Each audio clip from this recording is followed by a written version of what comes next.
Hello, everyone. A huge thank you for joining us today for a discussion on breaking silos and building cross-functional bridges.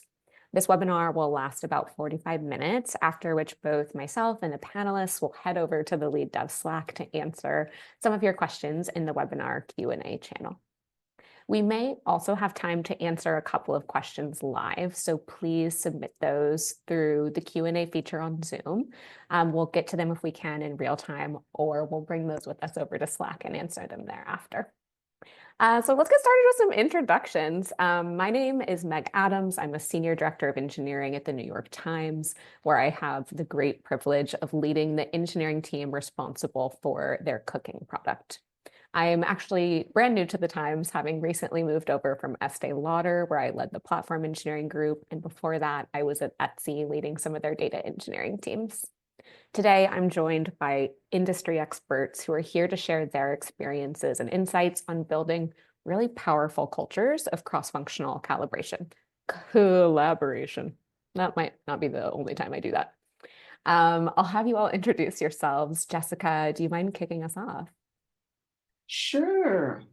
Good morning, good afternoon, good evening, and good night, everyone. I am Jessica Mosley, Director of Quality Engineering at Trust Cloud, where we make it just a little bit easier for companies to earn trust by aligning with security and compliance workflows that align with the business outcomes. I have been a leader with the core belief that quality isn't just something that you sprinkle in at the end of development or products like parsley. To me, it's a foundational, strategic, and cultural benefit of all teams and development. And it's not just checking if tests have passed. I've led quality transformations across startups, enterprise, for a little bit longer than Instagram has been around, and I have been voted Quality Leader of the Year and led a team that was also voted Most Impactful Transformation of Quality. So I've seen a few things that work, some that break, and some that kind of look great in theory, but may set things on fire. So I'm thankful to be here and be a part of this conversation about silos and how to navigate and tearing them down. Thanks. And hi, everyone. I'm John Riello. I'm an engineering fellow at Comcast in Philadelphia, where I primarily work on the Xfinity app, which is our app that handles essentially everything that our customers need to do except for streaming video.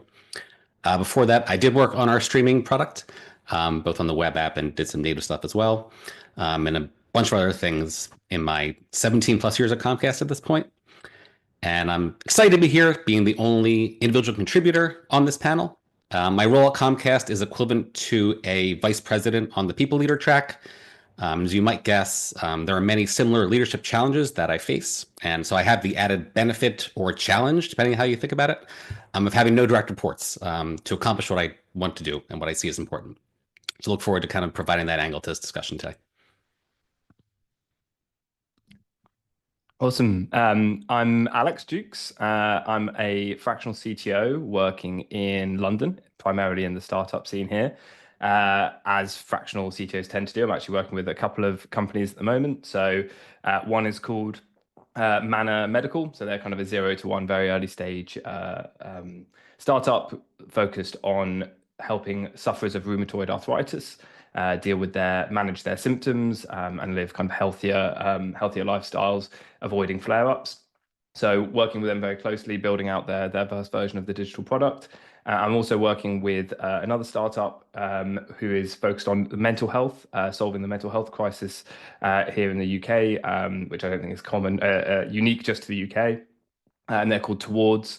And so this is actually blending both kind of physical premises, providing easy and affordable mental health access on kind of the high street here, but obviously also combining that with a digital technology to amplify the offering. So it's a really interesting challenge of blending both a technology solution with an actual physical solution as well. So yeah, that's me. But I've worked in kind of companies all stages, from a very early stage, kind of multi-departmental kind of size. And I think this concept, this challenge of cross-functional collaboration is common across all of them. And so I think it's also where most of the value lies, really, in getting that right and making inroads on that. So I'm really excited to be here and discuss it further. Hello, okay, I'll introduce myself. My name is Rod. I am an engineering leader coming to you this morning from San Francisco. And over the last 26 years, I've been working at companies big and small, as an engineer to begin with, and as a manager and leader for the last 12, 13 years.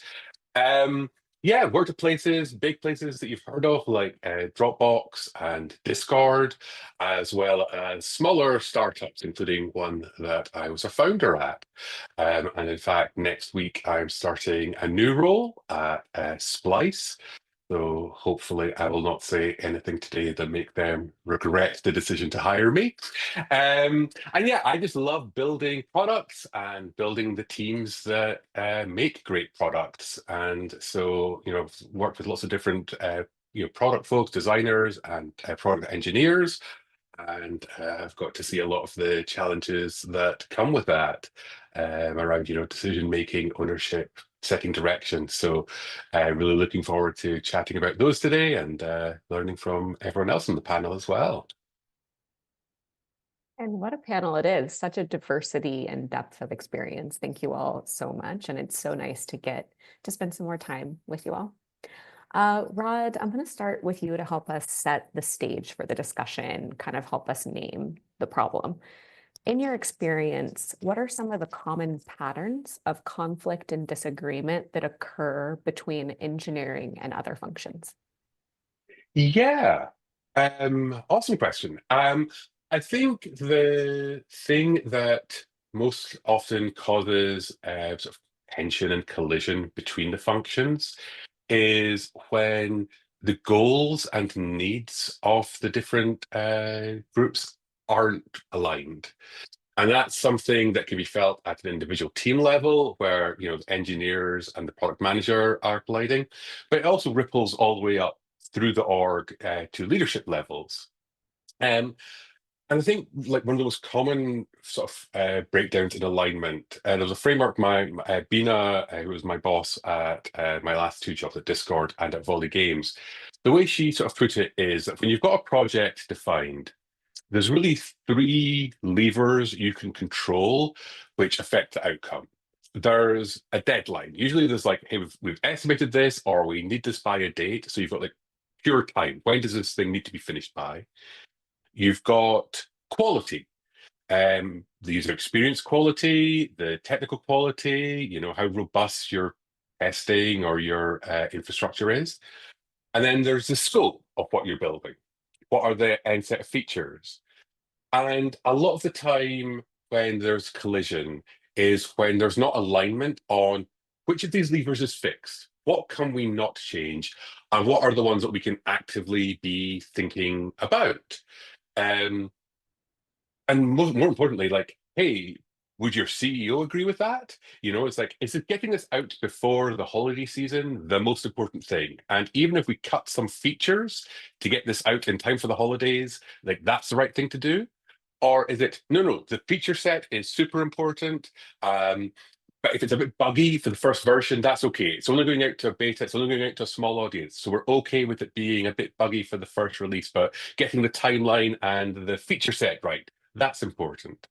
I think that's like one of the most important things to really make sure you have alignment on between the product people on your team, the designers, the engineers, and as early as possible, make sure you're aligned on that. And again, make sure that this is an explicit call that is rippled up through leadership.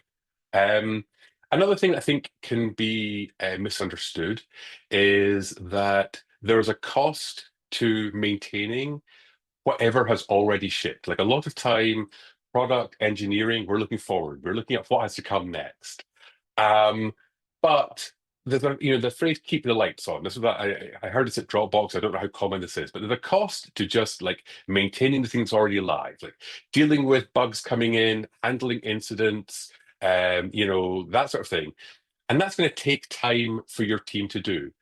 is that a quantified cost? Is that a known and understood and acknowledged cost? Do you have like an on-call rotation, and is there expectations that that is time that engineers won't be building new shiny things? And so again, making sure that is quantified, understood is super important. And then I think sort of like the biggest thing that can cause conflict between functions is there's very much an asymmetry of power. Um, Often the product team is on the hook for business results. Like, hey, this is the metric, this is what we're trying to achieve. But product on their own have no power to directly make changes and launch things. By nature of their role, they are usually trying to translate everything into requests for design, for engineering to drive things forward.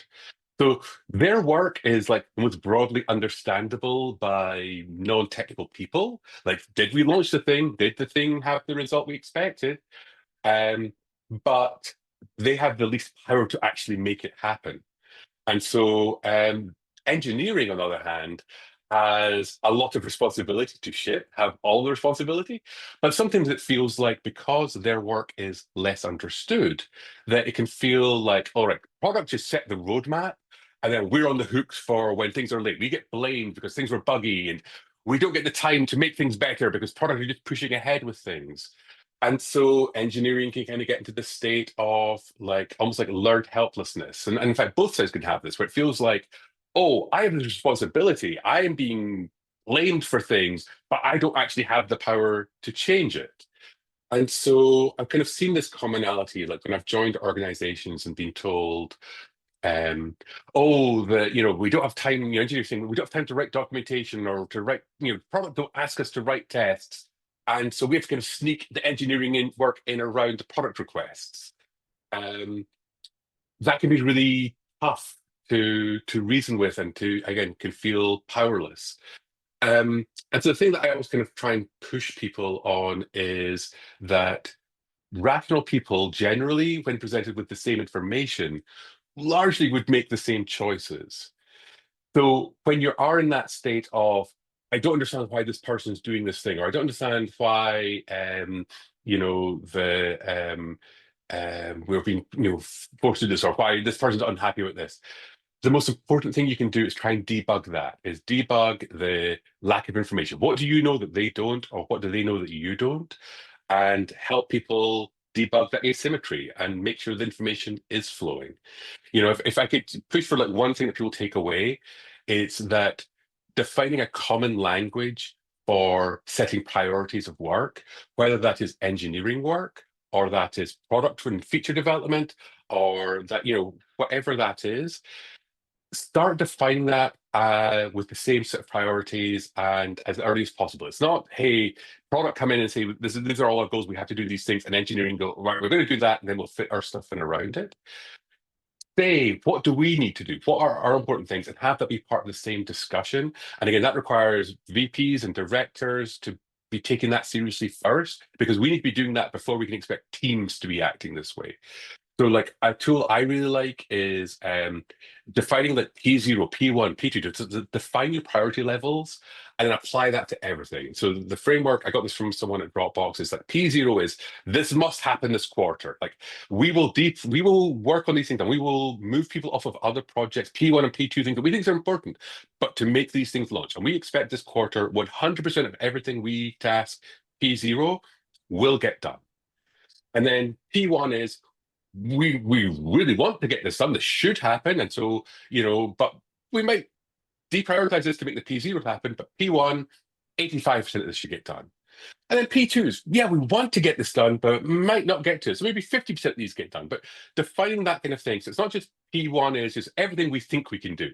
And just because we think we have time to do this, we're going to call it a P1, but actually force everyone to prioritize, whether that is, writing documentation to ease on call, or it is a new feature, and having that be something. So again, like what happens and how you define what things should get dropped to make room for the other things up to top. Have, again, VPs, directors aligned on that, and then teams will start making the choices you want them to make without you having to have endless meetings to talk about it. So again, prioritize all the work together, have a shared priority scale, and really use that to set your teams up for success. I think that's really important. I love that idea of priority scale. Um, I'm also interested in the scenario where there's more of a vacuum of communication and healthy conflict happening, where there are silos of people kind of going in their own directions. Jessica, this is maybe a provocative question, but where does functional siloing start in an organization? Good question, and it honestly creeps in a lot earlier than most people like to think. It's not like it's going to show up as like some huge sign like "Welcome to Dysfunction Junction" or something like that. It really does start quietly. It's everyone is still feeling productive. It's high achieving individual contributors or the team crushing their goals. Everybody's doing their work, and it may be something where someone sees, hey, you're kind of carrying this team across the finish line, or that individual contributor seems a little burned out, but it'll pass, right? And we continue to tell ourselves or make excuses for it, but the output is still coming and it's all on the service and everything was fine. But over time, the patterns start to emerge. People protect their productivity and they start cutting corners. As Rod said, everybody wants to be able to, have this vision of getting these things out of on time. And the first corner that's cut is usually communication. Instead of aligning with other teams, folks start thinking, oh, they'll figure it out. Or suddenly collaboration is optional at that point. Updates are only shared if someone asks. And if they don't, they're like, well, maybe they really didn't need to know. And at that point, the breakdown begins. It becomes a cultural shift and becomes more of like the way things are. And it doesn't just happen at big companies with, like layers and layers of management and just like endless, Slack threads and things like that. It happens at smaller companies, startups, mid-sized companies. Even in scrappy, fast-moving teams, they can have small silos. The silos aren't about the size, it's about the culture. And they stem from fear of judgment, fear of being exposed, or fear that someone will deem your work inefficient, outdated, or wrong in some way, shape, or form. So instead, people, they want to hold on to that information. They want to hold on to the productivity that they've been able to give previously. And they keep it close to protect themselves and avoid any sort of conflict. So you end up in an environment of kind of like an endless game of reverse engineering where to get things and do stuff, or like Jeopardy, the corporate edition, as I like to call it, where you got the answer before you got the question. So it's an actual impact that shouldn't be shared in the first place, but silos thrive in those environments because no one is there to be malicious or anything. They're just trying to survive. And once you're in that mode, it becomes like something that is like a drug a little bit, because you get that high from it each time.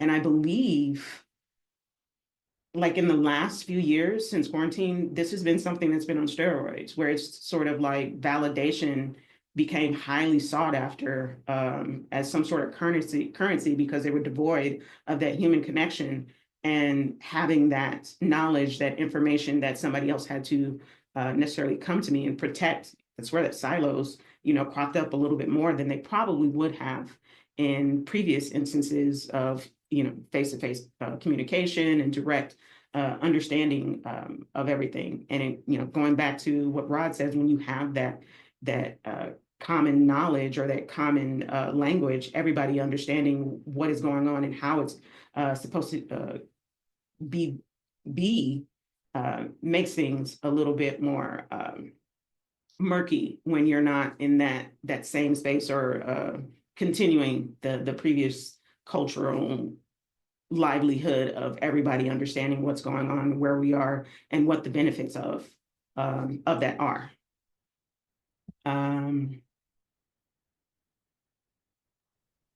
Awesome. Thank you so much. Yeah.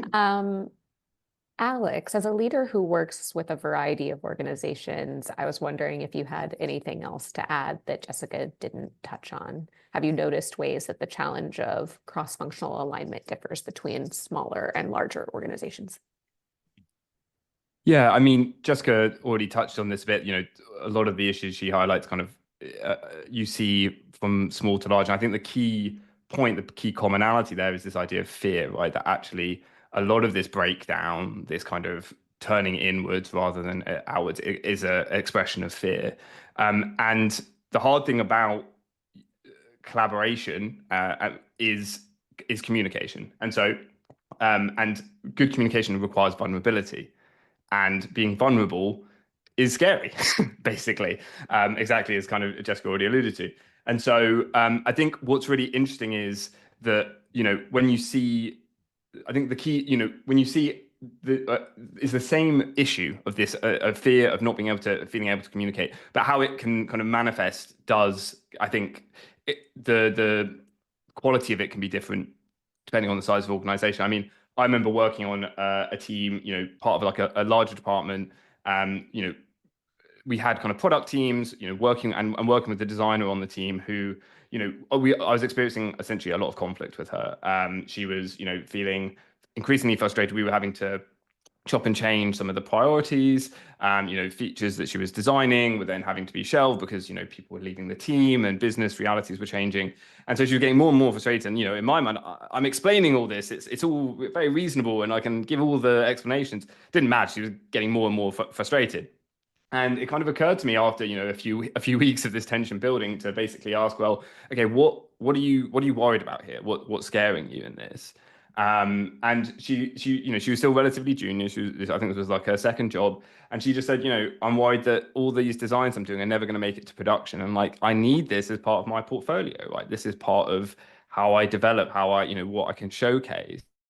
And suddenly, this antagonist in my life, especially it was causing a lot of tension, and suddenly just all that fell away, and it was very human. And of course, I completely understood. I'd had similar experiences as a junior developer. You want to get those features shipped. You want to have that body of work. And so suddenly, that as soon as I was able. And it had to be asked in a way where it was a genuine, it wasn't a gotcha. It was like genuine. I want to understand, like, what are you worried about here? And as soon as that kind of level of communication, she was able to be vulnerable and really say what was actually kind of the going on behind. Suddenly, it kind of really changed the quality of communication. And I couldn't change anything about the personnel changes. I couldn't change anything about the business realities, but I was able to shift certain features around. So it's like, okay, well, we'll get this bit. We know we can do this part of this design and at least get that out. And we know that that's we can do that thin vertical slice.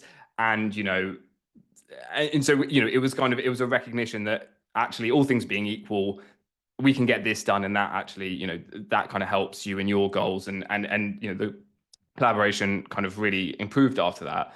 But I think, when we're talking about, especially in startups, I have the privilege, and I do consider it a privilege, albeit a challenging one at times, of working very closely with founders.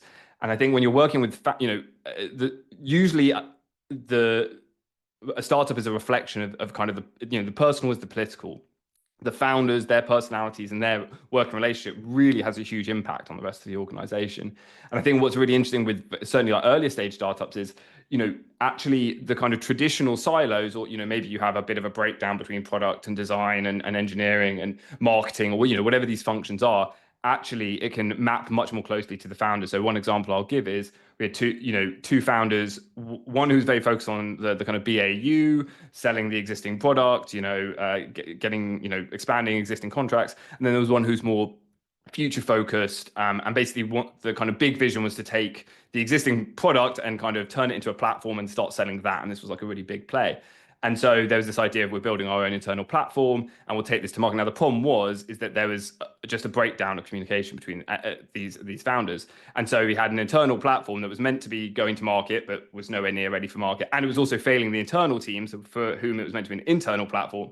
And basically, it didn't map directly to kind of normal traditional boundaries. It was essentially who was reporting to which founder, like which sphere of influence did that particular engineering team or whoever it was, which founder did they fall under? And honestly, the biggest thing that was, getting those founders in a room getting them to acknowledge that there was an issue here, and basically kind of sitting them down and helping them understand, helping them arrive at the solution. I had an opinion about what the solution was, but basically we ended up going with focus on the internal, get the internal platform really good, and then we can kind of later down the line take it to market. And within 3 months, the internal platform, error rates, which were usually in double digits, for serious errors every month, was down to 0.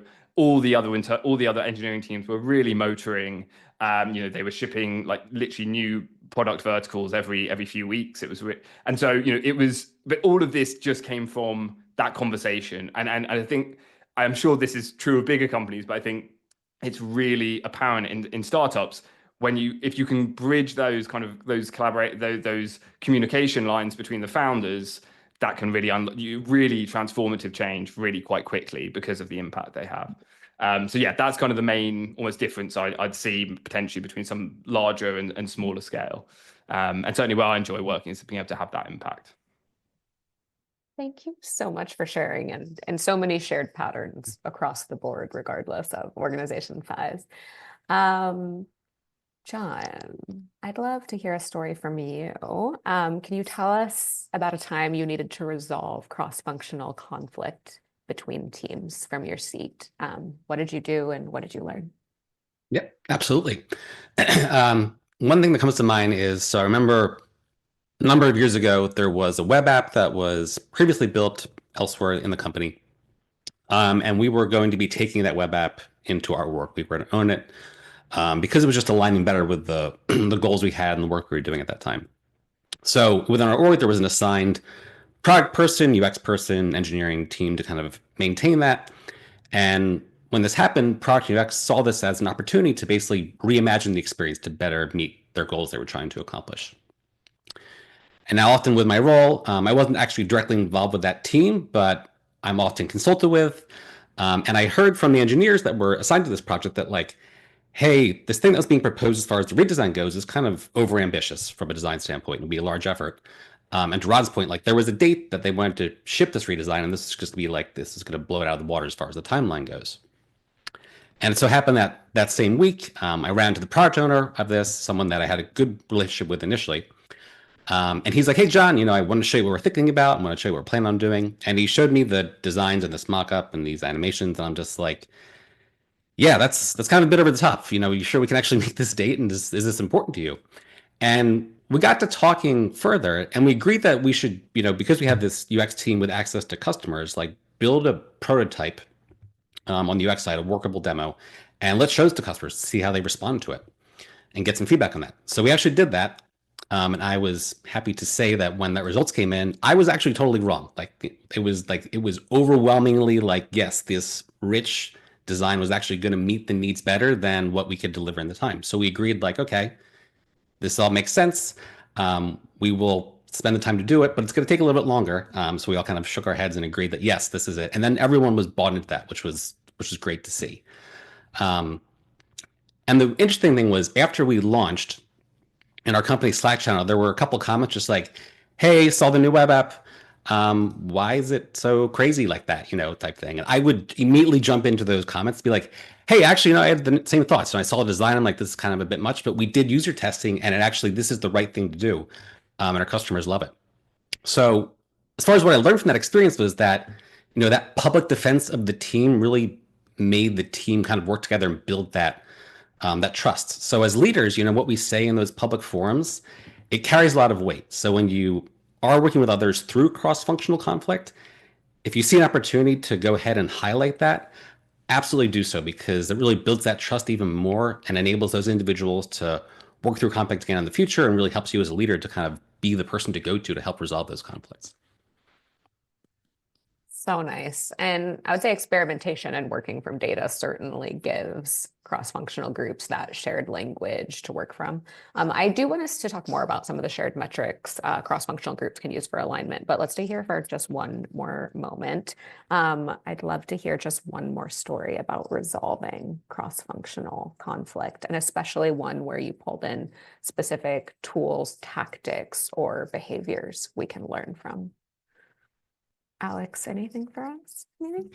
Yes, definitely. So, I think for me, this idea of this, I refer to it as like the fruitful tension, right? So, where you've got, different functions have their different expertise, their different focuses to some extent.